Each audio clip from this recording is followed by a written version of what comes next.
terkait dengan motif. Bisakah saudara ahli menjelaskan seberapa penting motif itu dibuktikan dalam sebuah perkara pembunuhan?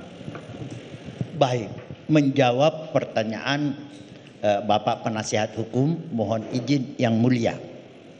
Pertama-tama, supaya kita tidak berdebat kusir, lebih awal saya katakan bahwa dalam pengetahuan hukum pidana dari literatur yang sama-sama kita baca, memang pendapat membuktikan motif atau tidak membuktikan motif itu ada yang setuju, ada yang tidak setuju.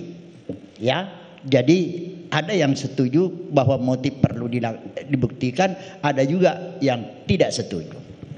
Tetapi kalau hal itu dipertanyakan kepada saya sebagai salah seorang katakanlah orang yang sedikit belajar hukum pidana, kalau ditanya apakah motif itu perlu dibuktikan, perlu diketahui, maka menurut pendapat saya motif pelaku dalam melakukan tindak pidana material seperti pembunuhan itu penting untuk dibuktikan.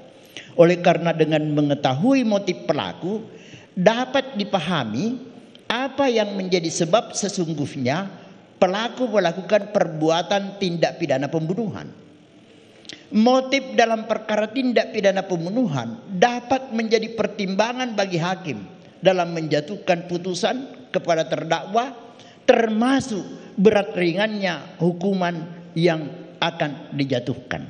Karena pada peristiwa pembunuhan sama-sama boleh terjadi pembunuhan, tetapi bagaimana hukuman yang dijatuhkan oleh hakim adalah menjadi kewenangan dari majelis hakim yang mengadili, memeriksa dan memutus perkara tersebut. Nah, saya menganggap kenapa motif ini menjadi perlu untuk diketahui, karena kalau motifnya itu misalnya karena dia melakukan satu tindakan pembunuhan karena didahului ada peristiwa dan peristiwa itu membuat dia marah besar, ya, lalu kemudian itu terjadi, maka tentu berbeda pertimbangan yang mulia majelis hakim kalau yang murni benar-benar pembunuhan dilakukan tanpa didahului dengan adanya peristiwa tertentu.